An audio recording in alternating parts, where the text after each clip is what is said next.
Existe um tipo de terror que é específico do fundo do mar, mas não é sobre os monstros ou lendas, e sim um horror mais baseado na física, sobre a pressão. Para trabalhar ou para explorar lá embaixo, nós temos que nos colocar dentro de tubos, e confiamos nossas vidas inteiras a essas cápsulas de metal e fibra de carbono. Confiamos que a engenharia vai aguentar a força inacreditável do oceano que está do lado de fora. Fala galera, aqui é o Drake, e hoje no Abismo do Medo, nós vamos ver duas histórias reais e perturbadoras sobre o que acontece quando essa confiança quebra da pior forma possível. Vamos ver um caso sobre o horror de ser sugado para dentro de um desses tubos e ser deixado para esperar no escuro, sentindo o fim chegar lentamente, mesmo quando o resgate estava a poucos metros de distância, e ver o outro lado, o horror de quando um tubo não falha lentamente, mas sim em um milissegundo, e tudo é instantaneamente esmagado pelo peso do abismo.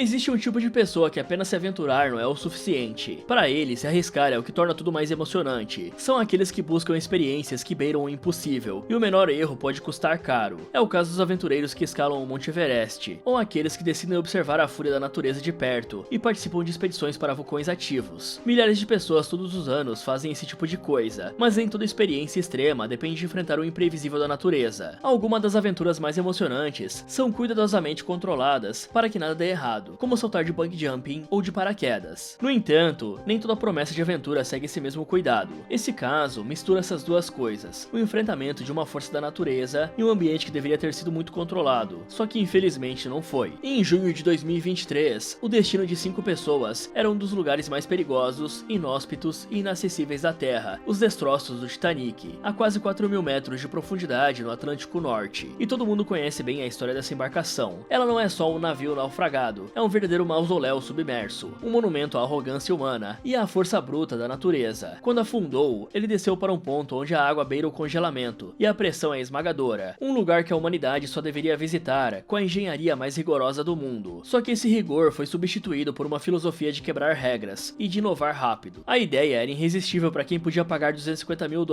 o que convertendo pode dar mais de 1,3 milhão de reais. E isso não era só uma visita a um lugar qualquer, mas sim uma das maiores tragédias marítimas da história. Era a chance dessas pessoas se juntarem a um clube de elite, dos poucos que viram o Titanic com os próprios olhos. E assim, a bordo de um submersível experimental chamado Titan, e operado pela Ocean Gate Expeditions, estavam 5 homens: Stock Rush, o CEO da empresa; Hamish Harding, um bilionário e explorador britânico com 3 recordes mundiais no Guinness, todos envolvendo expedições extremas; Paul Henry Nargeolet, um ex-comandante da marinha francesa, e o maior especialista mundial do Titanic. Também estava o empresário paquistanês Shahzad Dawood, e seu filho de 19 anos, Suleiman, que estava aterrorizado, mas queria agradar o pai. E o fato de eu ter chamado o Titan de submersível não foi à toa. Ele não podia ser considerado um submarino no sentido tradicional, porque não tinha autonomia para sair e voltar para o porto por conta própria. Ele precisava de um navio para transportá-lo e lançá-lo. Mas o que realmente o diferenciava, e também o que deu uma má fama, era sua construção e a ideia do design. A estrutura principal do casco de pressão era feita de fibra de carbono, um material leve e forte, mas que nunca tinha sido testado em profundidades extremas. E a fibra é realmente muito boa e versátil, usada em aeronaves e carros de corrida, onde a tensão é de tração, que envolve puxar o material, só que ela é fraca quando se trata de compressão, que é exatamente o que acontece a 4.000 metros de profundidade. Além disso, o casco do Titan também era completado com domos de titânio nas extremidades, que é o material tradicional usado em submersíveis que fazem esse tipo de atividade. A ideia da empresa era misturar os dois materiais, o que era a chave para ter um veículo mais leve e mais barato. Só que essas informações chocam mais as pessoas que são profissionais da área e entendem completamente o funcionamento desses materiais. Mas não se engane, nós também tínhamos com o que ficar espantado. Primeiro, era o interior, com um espaço tão apertado para os 5 ocupantes que eles precisavam ficar sentados no chão, porque não havia assentos. A única janela era a maior já feita para um submersível de águas profundas, o que era um ponto de orgulho para o CEO, mas também uma preocupação para os engenheiros. E o mais bizarro de tudo, o Titan é pilotado por um controle de videogame, que tinha sido modificado, mas que custava menos de R$300. O Stockton defendia essa escolha, dizendo que era intuitivo e barato de substituir, mas é no mínimo irônico usar um controle de videogame barato para pilotar um veículo de milhões. A manhã do dia 18 de junho de 2023 era um domingo que começou com a rotina de preparação. Os 5 tripulantes entraram no submersível de 6,7 metros e a porta de entrada foi selada pelo lado de fora com 17 parafusos gigantes. Uma vez lá dentro, não havia mais volta. Mesmo que eles estivessem na superfície, a única maneira de sair era a equipe do navio de apoio Polar Prince desparafusar a escotilha, e aqui certamente imediatamente é onde alguns deles começaram a sentir calafrios na espinha, principalmente o empresário e o seu filho, que não estavam acostumados a esse tipo de incursão. A descida começou por volta das 8 horas da manhã. O plano era uma viagem de 2 horas até o fundo do mar. A cada 15 minutos, o Titan enviava um ping de sinal pro Polar Prince, para que soubessem que estava tudo correndo perfeitamente. E a cada metro que o submersível descia, a pressão aumentava mais, enquanto o material inovador do CEO Stockton começava a ser esmagado. Mas como tinha um sistema de monitoramento de saúde do casco, o cara estava tranquilo, acreditando que seria o suficiente para abortar a missão e subir se algo desse errado. Depois de cerca de 1 hora e 45 descendo, o Titan já estava a uma profundidade considerável, talvez faltando pouco para chegarem até o naufrágio, quando o Polar Prince perdeu a comunicação com ele. A equipe da superfície tentou restabelecer o contato, mas não tiveram resposta. Então eles esperaram a hora prevista para o retorno, imaginando que talvez o problema fosse apenas a comunicação. Mas quando deu 15 horas e o Titan ainda não tinha retornado, a equipe entrou em contato com a guarda costeira dos Estados Unidos. Já eram 8 horas depois da perda de comunicação, uma demora que seria um ponto de controvérsia mais tarde. A notícia de que o submersível tinha desaparecido só começou a circular na segunda-feira. Aqui, uma busca já estava sendo feita. A primeira preocupação era o oxigênio, porque o Titan tinha suporte de vida de 96 horas, então a cada hora que passava, era menos ar para os tripulantes respirarem. Por sorte, aviões e navios dos Estados Unidos e do Canadá, equipados com sonares de alta tecnologia, varreram uma área de cerca de 28 mil km², na tentativa de encontrar algum sinal do veículo perdido. Na terça-feira, 20 de junho, aeronaves canadenses detectaram o que parecia ser sons de batidas na área de busca a cada 30 minutos, e pareciam vir do fundo do oceano. A notícia se espalhou rápido. Esse era um sinal de esperança que os tripulantes ainda estavam vivos, mas não conseguiam subir o Titan para a superfície, deixando os familiares agarrados a essa possibilidade. Com isso, as equipes de resgate redobraram os esforços, se concentrando na área dos sons, enquanto o mundo todo acompanhava o desfecho da história, que divulgava a ideia de 5 pessoas estarem presas em um cilindro de metal a 4 km de profundidade, esperando o oxigênio acabar. Mas a realidade era muito mais macabra. Os especialistas debatiam se essas batidas eram sinais de vida ou só ruídos aleatórios do oceano, porque era mais provável que a tragédia já tivesse acontecido. Afinal, a pressão da água onde eles estavam é cerca de 400 vezes mais forte do que a que sentimos ao nível do mar. Isso é tipo o peso de uma baleia azul esmagando cada centímetro quadrado do submersível. E o casco de fibra de carbono já tinha mostrado sinais de não estar aguentando em expedições anteriores. A cada mergulho, a estrutura do material era microscopicamente danificada, se enfraquecendo pouco a pouco. O que aconteceu, segundo a conclusão da guarda costeira dias depois, foi uma implosão catastrófica, que é o oposto de uma explosão. Isso acontece quando a pressão externa é tão grande que a estrutura colapsa sobre si mesma. E na profundidade do Titanic, o casco ceder, mesmo que por uma falha minúscula, traz um resultado instantâneo. Estima-se que o tempo que o Titan levou para colapsar foi de 1 milissegundo. Para vocês terem ideia, um piscar de olhos dura de 100 a 150 milissegundos. Para colocar isso em perspectiva, o nosso cérebro leva cerca de 25 milissegundos para processar a dor. Isso significa que para os tripulantes, o fim foi tão rápido que eles nem tiveram tempo para sentir medo ou dor. No momento em que o casco cedeu, a pressão da água invadiu o interior do submersível a uma velocidade de cerca de 2.400 km por hora. O ar lá dentro foi instantaneamente comprimido e aquecido a uma temperatura que chega perto da superfície do Sol. Então os ocupantes foram vaporizados e esmagados em um instante. E por mais brutal que isso seja, temos que admitir que é bem pior ficar 96 horas no escuro do fundo do mar, perdendo oxigênio até o seu fim. E enquanto todo mundo rezava e as equipes de resgate calculavam o ar restante, os 5 homens já estavam finalizados, porque a implosão provavelmente aconteceu no momento da perda de comunicação. E existe até mesmo um vídeo que mostra exatamente o momento em que tudo aconteceu. As batidas que deram esperança para as pessoas eram provavelmente ruídos, como o som de outros navios. A pior parte disso tudo é que o Titan não foi um acidente imprevisível, mas sim o resultado de uma série de decisões questionáveis e de alertas ignorados. Stockton Rush, o CEO, era aficionado por inovação, ao ponto de ver a regulamentação como um desperdício. Ele se gabava de ter quebrado algumas regras para construir o Titan. Em 2018, David Lockridge, o diretor de operações marítimas da Ocean Gate, foi demitido, depois de apresentar um relatório que mostrava sérias preocupações com a segurança do submersível. Ele alertou que o casco de fibra de carbono precisava de mais testes, e que a janela de vigia só era certificada para profundidades muito menores do que as do Titanic. No mesmo ano, cerca de 30 especialistas da indústria submarina enviaram uma carta ao CEO, alegando que a abordagem experimental da Ocean Gate e a recusa em submeter o Titan a testes de certificação poderiam levar a resultados catastróficos. Mas o cara ignorou todos. Ele acreditava que a certificação era um processo lento e caro, que sufocava a inovação. Com todo esse histórico, algumas pessoas se lembravam de uma entrevista que ele tinha dado 1 ano antes da tragédia, na qual ele dizia o seguinte: segurança é puro desperdício. Se você só quer estar seguro, não saia da cama, não entre no seu carro, não faça nada. Agora, galera, se você está indo em uma aventura extrema e o CEO da empresa que organiza tudo diz uma coisa dessa, dessas em algum momento, a melhor dica que qualquer um pode dar é não vá. Porque sinceramente, não tem cabimento o cara gastar milhões de dólares na construção de um submersível para uma tarefa extremamente perigosa e rejeitar seguir as normas de segurança. É o equivalente a você pular de paraquedas e o líder do salto falar que está tudo bem uma das cordas do equipamento estar rasgando. Porque se não quer correr o risco, então não deveria saltar. É claro que pode não ser a sua vez, mas em algum momento a tragédia vai acontecer. Foi o que houve com o Titan. Ele já tinha feito cerca de 20 mergulhos ao Titanic, acumulando danos estruturais que o CEO ignorava, até não ter mais jeito. 4 dias depois do desaparecimento, a busca chegou ao fim, quando um veículo remoto de um navio canadense descobriu um campo de destroços a cerca de 500 metros da proa do Titanic. Os destroços incluíam a tampa traseira do submersível e outras 5 peças principais, tudo consistente com uma implosão, sem chance de deixar sobreviventes. Infelizmente, a arrogância do Stockton Rush selou o destino dele e de outras 4 pessoas, uma tragédia que poderia ter sido evitada. E por mais que a tecnologia avance, a natureza, especialmente o oceano, continua sendo uma força implacável, e é preciso respeitar isso, já que o fundo do mar continua sendo o ambiente mais hostil do planeta. Seja por um erro de procedimento ou por uma falha de engenharia, esses casos nos lembram que no abismo a física nunca perdoa, e o preço de um erro a metros de profundidade é absoluto.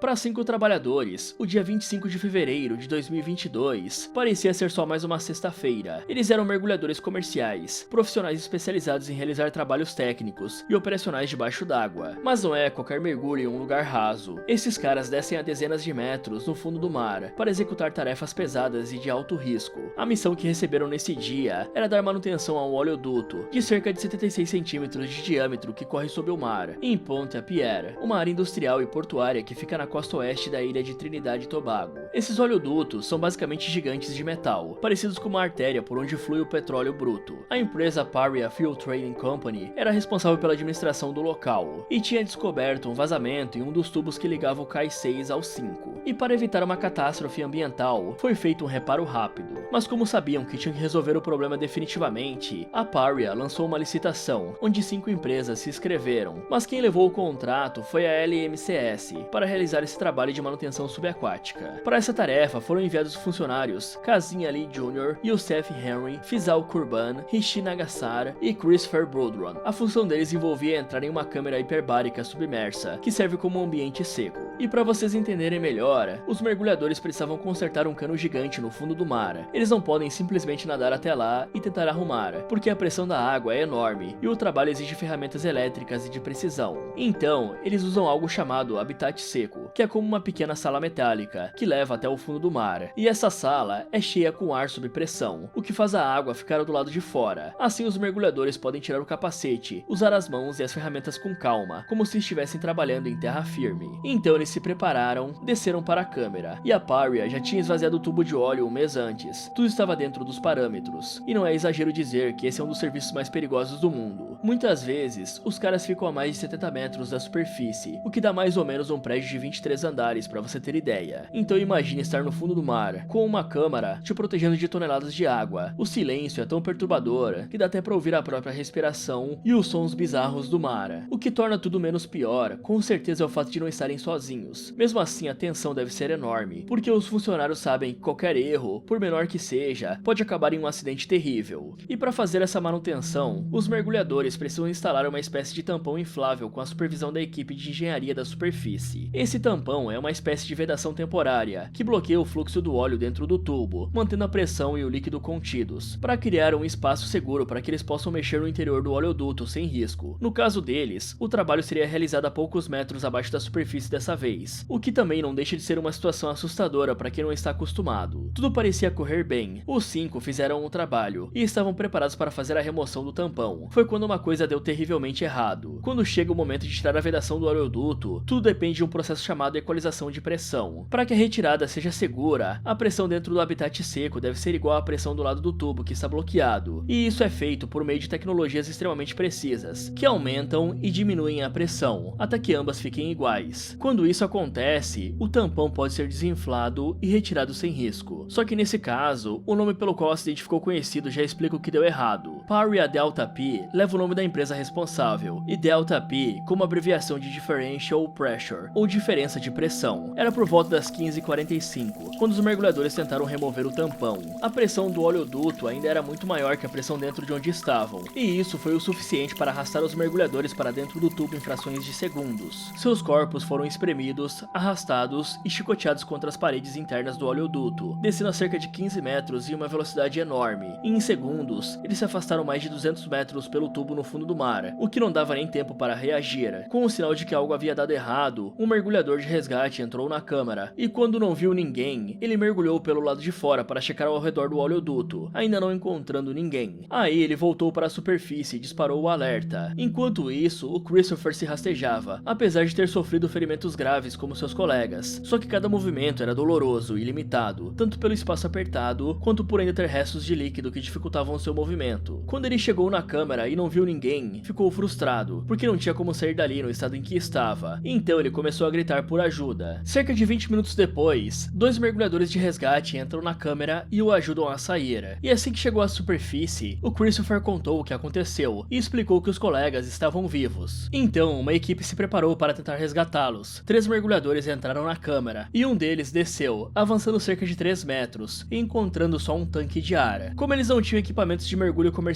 disponíveis, criaram um outro plano. Enviaram o mergulhador preso por um cabo de segurança, mas essa era uma tarefa muito complexa e eles não conseguiam dar continuidade com o plano. Quando o mergulhador com o equipamento correto apareceu, já havia se passado cerca de 1 hora do acidente, e o plano era que ele fosse pelo oleoduto até encontrar alguns dos homens e amarrasse uma corda nele para que os operadores da câmera puxassem. Por volta desse horário, eles começaram a ouvir estrondos perto do cais 5. Isso porque o Rich tinha resolvido deixar a posição onde estava para tentar sair, mas ele estava indo para o lado oposto de onde entraram, e agora estava batendo desesperadamente nas paredes do tubo. E vocês devem imaginar que em uma situação tensa como essa, a empresa tomaria todas as medidas possíveis para resgatar os homens, certo? Bom, você está errado, porque é aqui que o caso fica completamente bizarro. Às 19 horas, a Paria proibiu qualquer operação de resgate, e nesse exato momento, haviam acabado de chegar 2 embarcações de mergulho comercial para ajudar, que acabaram sendo impedidas. Essa decisão da Paria Fuel Trading Company entrou para a história como um dos maiores atos de negligência corporativa, enquanto a LMCS, a empresa a qual os homens eram funcionários, se mobilizava para um resgate imediato, a Paria interveio. Ela alegou que o resgate era muito arriscado, citando a possibilidade de acontecer um novo acidente Delta P, ou o risco de colapso do tubo. Então a melhor solução que encontraram foi enviar um robô para filmar e tentar localizar os homens. Só que na entrada 6, um cilindro de oxigênio ficou no caminho e impediu o avanço, e quando tentaram o mesmo pelo cais 5, os resíduos do tubo estavam tão densos que não deu para prosseguir. A cruel realidade que todos passaram a acreditar é que a empresa não queria arriscar a integridade do seu oleoduto, principalmente porque outros mergulhadores de resgate já tinham entrado no lugar e não sofreram acidentes, o que fez parecer que de forma fria e calculista, a Paria impediu qualquer tentativa de resgate. Esses trabalhadores não perderam a vida somente por causa da força que os puxou, porque tiveram o seu fim lentamente, de frio, cansaço e falta de ar ao longo de vários dias. Só dá pra imaginar o quão cruel foi para esses homens, todos desesperados, sem saber se conseguiriam sair dessa vivos, talvez com esperança de que alguém fosse ao seu resgate. Mas aí as horas de espera viram dias, e a cada minuto que passa, essa esperança vai embora. E infelizmente, o mesmo vale pros familiares e todas as outras pessoas que estavam lutando para que o resgate acontecesse. Havia mergulhadores experientes prontos para entrar no tubo para tentar salvá-los, sabendo do risco, mas dispostos a tentar. Mas a Paria continuava a dizer não. Na manhã de domingo, no dia 27, o comitê da empresa decide transformar o resgate em uma operação de recuperação. A estratégia deles foi encher o oleoduto com água do mar pressurizada, e assim fazer os mergulhadores e seus equipamentos serem arrastados até o cais 6. Na segunda-feira, o plano foi colocado em prática, e às 17h53, os corpos de Cassim, Yusuf e Fisal começaram a emergir para fora do tubo. Pouco depois, apareceram os 3 tanques de ar. Às 18 horas, o bombeamento é interrompido para que os corpos possam ser transferidos. Um pouco depois, eles voltaram a bombear na esperança de que Rich aparecesse, mas isso não aconteceu. Afinal, como ele tinha decidido se arrastar para o outro lado, o homem acabou se afastando cerca de 100 metros, indo para mais perto da entrada 5, mas o seu desespero já tinha o condenado, porque não havia como ele conseguir se salvar por esse caminho. O seu corpo só foi recuperado no dia 3 de março, para finalmente colocar um fim a essa tragédia. Mais de 2 anos depois da tragédia, gerentes da Paria e da LMCS foram acusados formalmente de 15 crimes relacionados a esse incidente, onde o relatório de inquérito não poupou críticas, dizendo que a decisão de não resgatar foi baseada em uma avaliação de risco falha e na falta de um plano de emergência forense adequado, e que a empresa estava com o medo irracional de que o resgate pudesse causar mais danos, e ignoraram o fato de que não fazer nada era a única certeza de fim para os homens. Além disso, a falta de conhecimento sobre o perigo da Delta P foi um agravante, que colocou em pauta não só a Paria, como a LMCS também. Apesar da empresa dos mergulhadores ter tentado resgatá-los, esse tipo de perigo ainda não é completamente compreendido por todos na comunidade de mergulho comercial. Então, as vítimas não tinham um conhecimento mais profundo sobre um efeito que já finalizou cerca de 149 pessoas em cerca de 50 anos. E em meio a essa tragédia, o Christopher vai levar pro resto da vida um trauma complexo e profundo, que o faz sofrer com a síndrome do sobrevivente, fazendo perguntas como: por que eu sobrevivi e eles não? Ou se havia alguma coisa que ele pudesse ter feito para salvá-los? Porque com certeza não deve ser fácil fechar os olhos todos os dias e se lembrar desse momento. O desastre da Paria Delta P não foi só um acidente estranho debaixo d'água. Ele é a prova de como a combinação perfeita de ignorância técnica, burocracia e o medo de assumir responsabilidade consegue matar gente que ainda podia ser salva. Aqueles homens estavam a poucos metros de equipes dispostas a arriscar a própria vida para tirá-los dali, mas quem podia autorizar que pelo menos a tentativa fosse feita, preferiu proteger um tubo. No fim, a física fez o que sempre faz, cobrou um preço caro por um pequeno erro.